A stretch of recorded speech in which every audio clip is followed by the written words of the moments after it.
আপনারা কি খাবেন?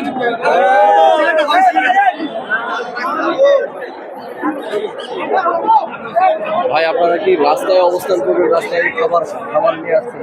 হ্যাঁ, আপনারা তো জানেন আমরা এক দফা কর্মসূচি দিয়েছি। আমাদের অধ্যাদেশ না আসা পর্যন্ত আমরা রাস্তায় থাকবো, রাস্তায় খাওয়া দাওয়া করবো, রাস্তায় ক্লাস করবো। কি আনছেন?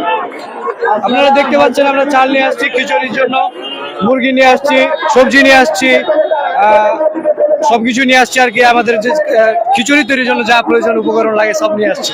পদ্মা সেতু, মেট্রো রেল এবং এলিভেটেড এক্সপ্রেসওয়ে নির্মাণের গর্বিত অংশীদার বসুন্ধরা সিমেন্ট। হ্যাঁ, অবশ্যই আমরা এই রাস্তাতেই রান্না বান্না করবো এবং সবাই মিলে খাবো। যতক্ষণ না আমাদের অধ্যাদেশ আসে, যতক্ষণ না আমাদের অধ্যাদেশের রোডম্যাপ দেয়, ততক্ষণ আমরা এখানে অবস্থান করবো, এখানে খাওয়া দাওয়া করবো, আমরা এখানেই মজা মাস্তি করবো এবং খেলবো, সবকিছু করবো। কখন নাগাদ রান্না শুরু করতে পারে? রান্না শুরু হয়ে যাবে, কিছুক্ষণের মধ্যে শুরু হবে। 10 মিনিটের মধ্যে রান্না শুরু করবো এবং রান্না শেষ করে আমরা সবাই একসাথে খাওয়া দাওয়া করবো। আপনাদেরও দাওয়াত, আপনারা খেয়ে যাবেন। কি নিয়ে এসেছেন?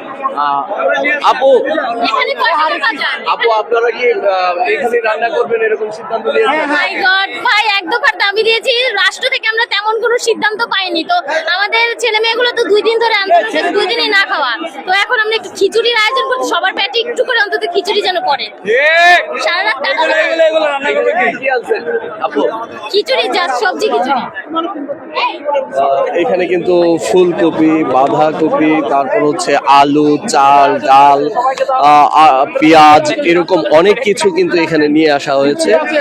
হাইকোর্টের সামনে যে মোড়, সেই মোড়ে কিন্তু 7 কলেজের শিক্ষার্থীরা কিন্তু ব্লকেট কর্মসূচি করছে। তারা কিন্তু এখানে দীর্ঘ সময় ধরে কিন্তু এখানে ব্লকেট কর্মসূচি তারা চালিয়ে যাচ্ছে। দুপুর থেকে কিন্তু এই ব্লকেট কর্মসূচি শুরু হয়েছে। এখন কিন্তু তারা সেই কর্মসূচির মধ্যেই কিন্তু খিচুড়ি রান্না করার জন্য কিন্তু এখানে আলু, পেঁয়াজ, চাল, ডাল এগুলো কিন্তু নিয়ে এসেছে। আর এখানে